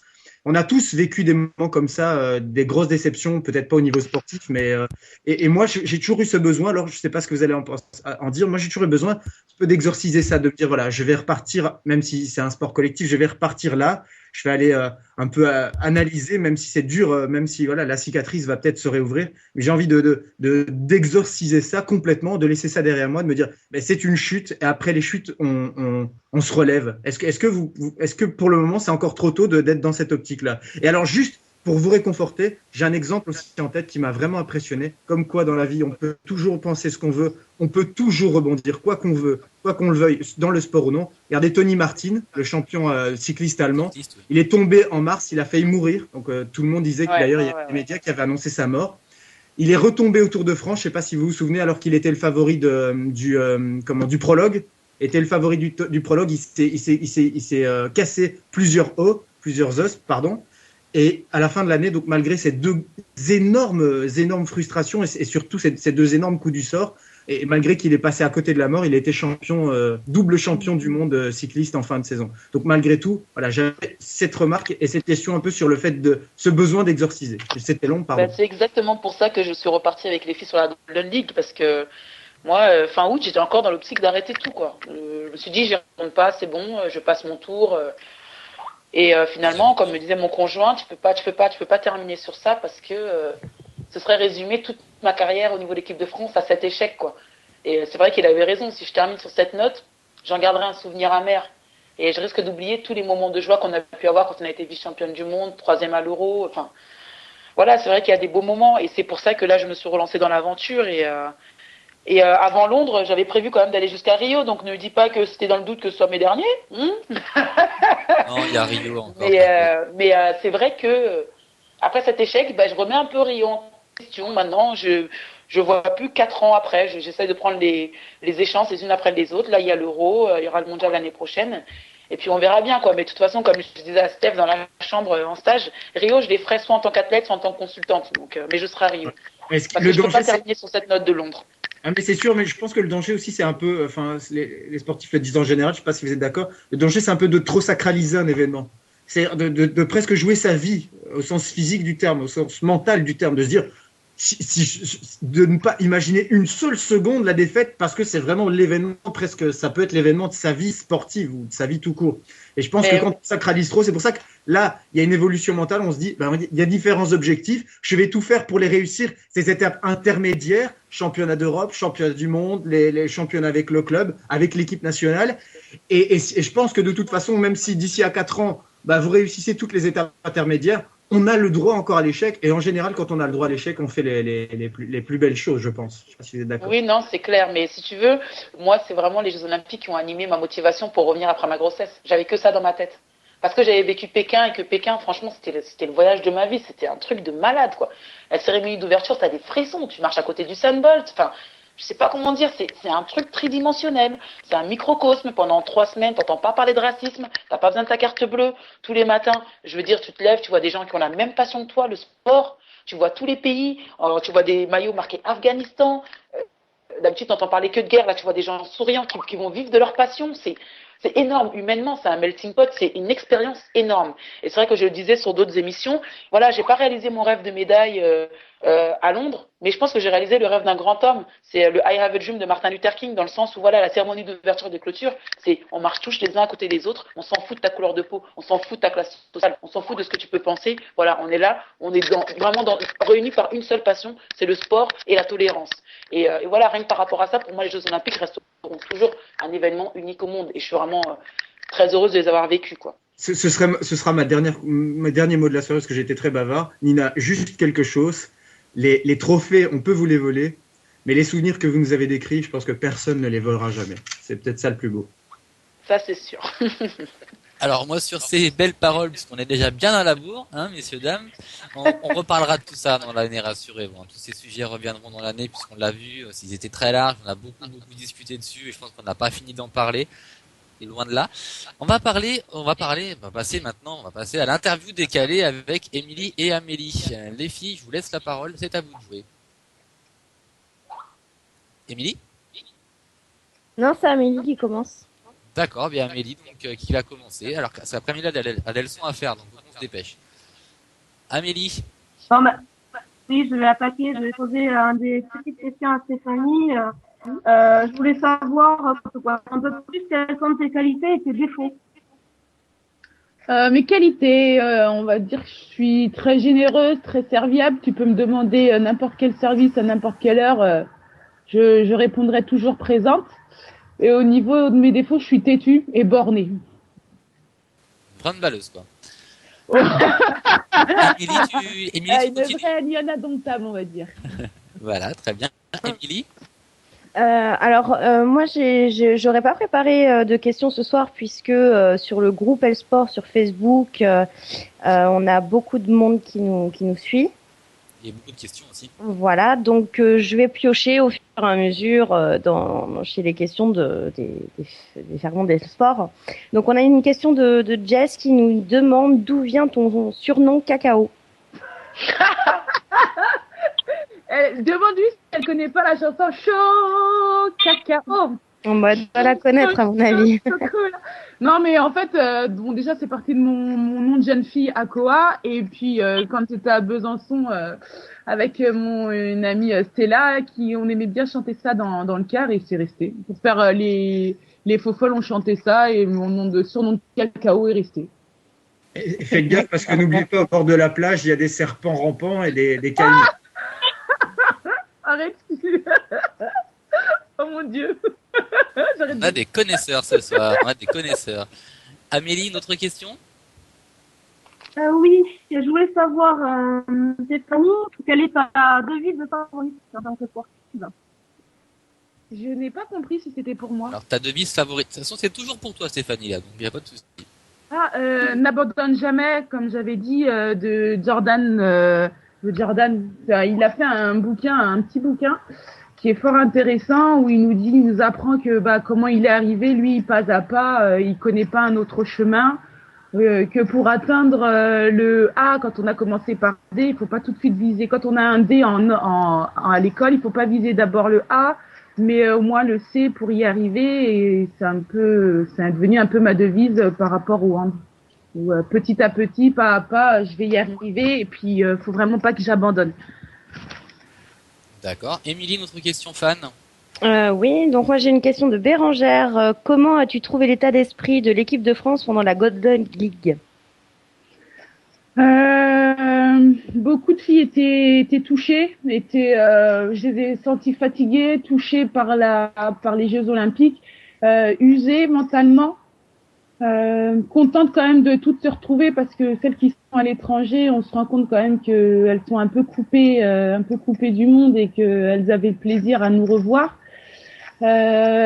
Prête à repartir pour un nouvel objectif, celui d'être championne d'Europe en Serbie, mais encore sur une certaine déception, comme a pu dire Nina. Je l'ai senti tout le long du stage, donc pour elle, je pense que ce sera difficile de passer à autre chose. Donc, tu serais plutôt d'accord avec Olivier Crumbles qui dit qu'il y a un syndrome entre guillemets, un post-traumatisme dépressif, entre guillemets, lié au JO. Oui, je peux être d'accord avec lui. Oui. Ça s'est quand même senti. En fait, c'est quand même. Elles ont tout donné pour atteindre ce niveau d'excellence, pour gagner. Et elles étaient toutes, la plupart, usées mentalement dû à l'échec. Et après des échos qu'on a eu, même certaines Norvégiennes qui elles ont fini championnes olympiques sont aussi quelque part en mini-dépression post-Jeux Olympiques parce qu'elles ont réenchaîné directement derrière avec le club et elles n'ont pas pu souffler. Donc voilà. D'accord. Amélie. Alors Stéphanie, je voulais savoir oui. Comment? Je n'ai rien entendu. On t'entend mal, Amélie. Ça a coupé. Ben, je capte pas très bien, je pense. Là. Vous m'entendez là, c'est bon? C'est un petit peu mieux, oui. Je voulais savoir, Stéphanie, comment tu avais vécu la relégation de la saison dernière alors que vous avez été quasiment irréprochable toute la saison. Amère, déçue, j'ai pleuré, j'ai passé je pense une semaine à pleurer en me disant que c'était pas possible, que je me suis posé des questions sur mon avenir, sur ma vie familiale avec mon mari. Je veux dire, j'ai du mal à en parler parce que c'est toujours de l'incompréhension. Et disons que je suis passée à autre chose, mais ça aussi je l'ai pas encore digéré quoi. Donc il y a beaucoup de choses en toi qui sont encore un peu mal à passer en fait. Ouais, c'est très frustrant. C'est très frustrant. Et du coup le titre tu l'as quand même ou pour l'instant? Oui, je suis championne de France, hein, Nina Canto. Je suis championne de France. Écoute, je ne vais pas débattre là-dessus. Tu sais très bien ce que j'en pense. Merci. Donc, je vais pas mettre un petit peu d'huile sur le feu, mais bon. Écoute, hein. On verra ça le week-end prochain, mesdames. Exactement, ça va fighter dimanche. Voilà. Émilie, une question fan. Oui, on a une question de Mathieu. Alors, on dit du Havre qu'ils sont un club de supporters très actifs. Oui. Et est-ce que tu apprécies le fait de savoir qu'un club de supporters s'implique autant dans la vie du club? Oui, ça fait plaisir, ça fait du bien parce que c'est un soutien, parce qu'il y a des moments dans les moments difficiles du match, on a besoin d'eux. Et c'est vrai que malgré le fait que la dernière fois qu'on ait perdu contre Issy-les-Moulineaux, bon nombre d'entre eux sont venus me voir pour m'encourager parce qu'il y avait encore d'autres matchs qui nous attendaient et ça fait du bien. Honnêtement, parce que c'est difficile, parce que quand on perd, on est déçu de nos prestations et on se dit, on se doit de gagner. Et quand on a les supporters qui sont toujours là, c'est cool. Vous m'entendez ou j'entends plus rien? Rassure-toi, moi, j'entends super Stéphanie, Ah, on est là, d'accord. on est là. J'ai entendu un grand silence, ça m'a perturbé. Ah mais on buvait tes paroles, Steph, c'est pour ça, donc il n'y a pas de souci. Et au passage, j'en profite pour te passer un bonjour qui vient d'arriver à l'instant de Benoît Perrabou, notre président, qui te connaît, donc il veut pas te bonjour. Tu as dit que tu avais une vraie joie de vivre, sans en dire plus, mais le connaissant, ça veut dire beaucoup de choses. Amélie, une autre question. Non, c'est bon pour moi. Émilie, une question fan, encore une ou deux? Non, c'est bon pour moi. C'est bon pour toi? Eh ben écoutez, si c'est bon pour vous, on va passer au pronostic. Alors je vous annonce effectivement qu'on vous donnera le nom de la prochaine invitée en toute fin d'émission, donc ne partez pas. Ce sera une belle surprise encore une fois.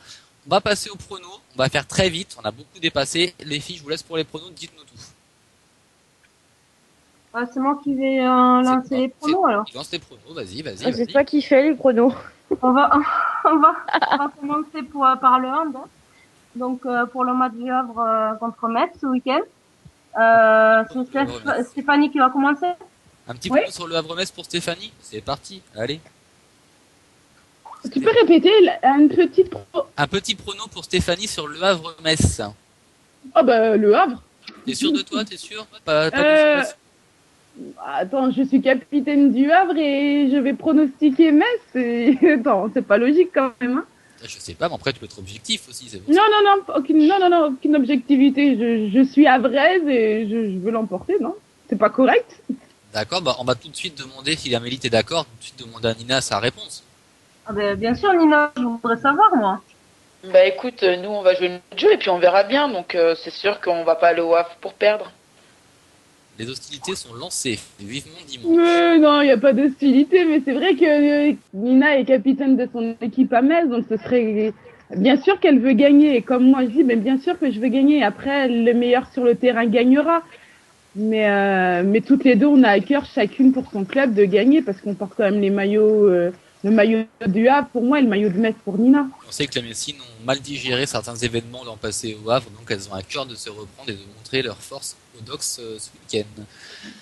On va pas épiloguer. Chris, ton avis sur cette rencontre? Oh ben moi je vais pas vexer la jolie capitaine Stéphanie, je vais également suivre son pronostic. Tu as vu Thomas, mais tu le savais déjà, je suis un être extrêmement courageux. C'est vrai. Donc là, tu t'es mis Nina à dos, bravo. Chris, je t'aimais bien, mais maintenant, non. Non, mais c'est parce que Nina... Non, mais c'est pas ça. Mais bon, voilà, je suis quand même bon, voilà. Bref, un partout. Passons. Et Émilie, ton avis sur le Havre-Metz? C'est difficile. Ah, très. Eh ben, je sais pas. Moi, je sais pas. Fais un choix, l'un ou l'autre ou match nul. Allez. Bon, allez, Nina, allez, Metz. Oui. Alors, t'inquiète pas, je t'en voudrais pas. Y a pas de c'est cool, ça me rassure. Mais on s'était mis d'accord avant l'émission. Émilie et moi, il fallait qu'on soit plus ou moins synchro. Hein, donc, D'accord. Amélie, plaisir à tout le monde dans l'équipe. Hein, Amélie, ton avis? Je sais pas non plus. Je sais pas. Je peux le Joker, c'est possible? Non, tu sais qu'il n'y a pas de Joker dans le sport, tu le sais. Match nul, c'est pas commun quand même. C'est jouable. Ça peut se faire, hein. Oui. Il va y avoir un gros match à mon avis, donc bon. Je dis match nul quand même. D'accord. Alors moi, je vais dire match nul aussi. Je suis très courageux. Je vais dire match nul. Alors là, franchement, je suis déçu, Tom. Là, c'est petit bras. Non, objectivement, si je veux être objectif, au vu du début de saison, ça serait Metz largement. Mais vu que j'aime bien Stéphanie, je vais pas être méchant avec le Havre, je vais dire match nul. Et il y a le monsieur de quand on aime qui dit match nul aussi. Chris qui est aussi courageux que moi, oui, effectivement, qui était avec nous, qui est aussi courageux. Ah ouais. Second match où là, on va pouvoir être beaucoup plus objectif déjà. Amélie. Ouais, alors là, on va passer au niveau football. Donc, ce week-end, il y a Guingamp qui reçoit Yver. Donc, ça va pas être évident pour les handballeuses de pronostiquer, mais bon, on va essayer. Moi, je dis Guingamp. Nina dit Guingamp. Guingamp qui reçoit qui? Yver. Yver. Deux belles équipes. Alors, pour information, Guingamp a pris 4-0 ce week-end à Rodez chez les Raffettes d'Amélie. Mais je sais, mais ça c'était normal, on l'avait pronostiqué. Mais elles vont relever la tête et elles vont gagner, c'est tout. D'accord, mais écoute, pourquoi pas, Stéphanie? En avant Guingamp. Joker, on va dire match nul 0-0. jouable. Chris? Oh ben, je vais être totalement d'accord avec Nina. En avant Guingamp. Et quelle faille. Hein. Allez, une vraie objective. Émilie. Isère. D'accord. Amélie, toi, ton choix, qui connaît Guingamp maintenant et pas encore Isère cette année. Ouais, moi, je pense qu'Isère vont gagner. Et moi, pour ma part, je vais dire Isère aussi, puisqu'offensivement, il me semble beaucoup plus fort que les Guingampais qui ont un peu du mal à trouver leur jeu en ce moment. Le dernier match, Amélie. Alors, Juvisy, le gros match du week-end. L'affiche. Lyon, ouais, l'affiche. Le match, déjà le premier tournant du championnat déjà. Voilà. Donc, Juvisy qui reçoit Lyon. Donc les deux plus grosses équipes françaises depuis 10 ans. Voilà. D'accord. Nina, Que Rodez a tenu en échec match nul chez eux. Hein. à Juvisy 0-0 il y a 15 jours. Il faut le préciser. Rappelons-le. Et Et Rodez ici- qui avait pris 8-0 à Lyon il y a 3 semaines. Pardon, ce sera Juvisy, Thomas, ou j'ai pas. C'est à Juvisy, je crois. Oui, c'est ça. Oui, ça juste. Stéphanie, ton avis sur Juvisy-Lyon? 2-1 pour Lyon. Beau match. Oh, le match, c'est rien. Match serré, beau match. Ça serait bien. Nina, Moi, je dirais Lyon va l'emporter facilement. bah, comme d'habitude, quoi. En fait. Non, mais je pense que là, je pense qu'elles vont l'emporter facilement. D'accord. Chris. Je vais prendre encore un petit risque. Je vais mettre Juvisy à domicile. Vous voyez, je suis pas que Fayot. Ah, c'est vrai, toi, oui, non, tu fais un gros risque quand même. Hein. Émilie? Ouais, c'est compliqué parce que Lyon doit poursuivre sa route et Juvisy doit relever la tête. Oui. Ça va être chaud. Alors, en sachant qu'il n'y a pas de Coupe d'Europe Si cette c'est semaine. chaud, tu mets match nul, Émilie. Eh ben, je sais pas, parce que l'équipe de Gaëtan Tinet doit quand même se relever, donc non, je vais dire Juvisy. Elles vont créer la surprise. D'accord. Amélie? Je suis un peu comme Émilie. J'hésite entre le match nul et puis une victoire de Juvisy. Donc, il n'y a pas de match nul, donc je vais dire match nul. Mais moi, pour ma part, je vais dire Lyon avec un but décisif de Tonazzi, qui effectivement est une ancienne Juvisienne. Allez, soyons fous.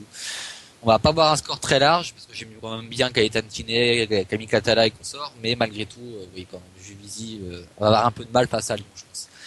Donc, ce qui conclut nos pronos. Dernière petite épreuve pour toi, Stéphanie. Petite épreuve décisive. Il faut que tu répètes une phrase. Oui. Une phrase très simple. Juste dire, bonsoir. Ici Stéphanie Daudet, j'écoute L-Sport sur RTS Radio. Pour compliqué. Oula. Tu peux l'écrire si tu veux. Tu as le droit de l'écrire. Ici Stéphanie Daudet, j'écoute L-Sport. Ça c'est. Alors, si tu l'écris, ça fait une Ludovic Julie, on appelle ça. Pardon. Voilà, ça, c'est spécial Julie. C'est ça, oui, c'est spécial Julie, ça. C'est la spéciale Julie. Alors, vas-y, tu peux te lancer. Si t'es prête, tu y vas. Attends, bonsoir, ici Stéphanie Daudet. J'écoute L-Sport. Ensuite, J'écoute L-Sport sur RTS Radio. bonsoir, ici Stéphanie Daudet. J'écoute L-Sport sur RTS Radio. RTS Radio. C'est pas mal, c'est pas Je la mal, voulais. c'est pas mal. Ce qui conclut donc notre belle soirée donc avec nos joueuses de l'équipe de France de hand, avec Mimi, avec Amélie, avec Chris. On vous l'avait promis, on va vous annoncer dès maintenant l'invité de la semaine prochaine. Un petit pronostic sur l'invité de la semaine prochaine? Un sport particulier, un prono, non? Moi, j'en ai un. Vous savez qui c'est forcément. Stéphanie, tu as une idée ou pas du tout, toi? Attends, Thomas, j'ai un indice après. Vas-y. Natation. Non, pas natation, pas cette semaine. Voici mon indice. Tous les enfants vont passer le temps. Plus ça donne des bons coups de bambou, des coups de Alors ça, c'est une dédicace à Stéphanie.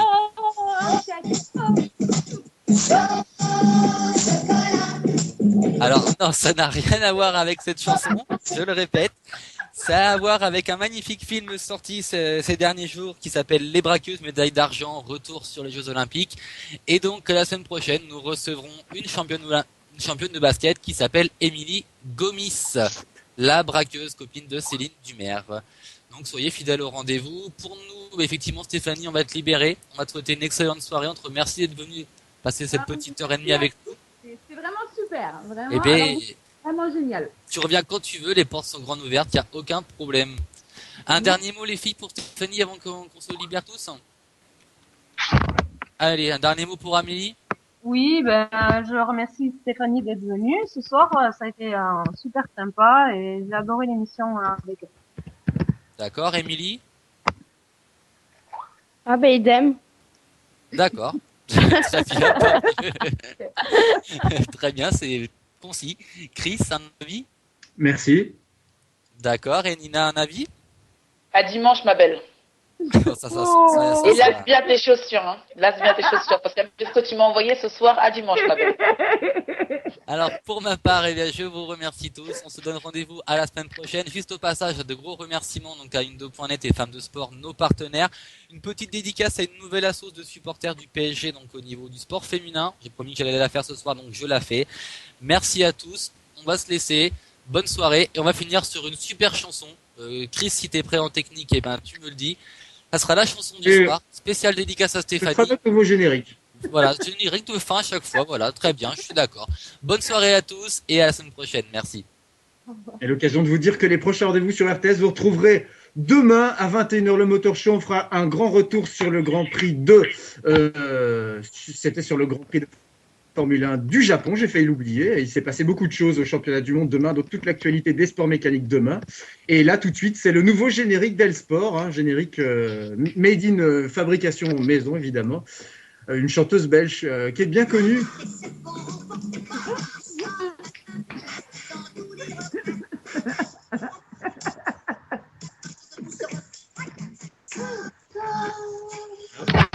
On se le fait en petit karaoké à l'antenne. Chocolat, si tu me donnes des moi je te donne des ananas. Bonne soirée à tous. Au revoir. L Sport.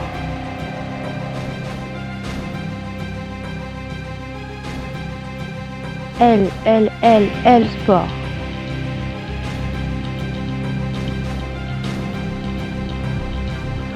L Sport.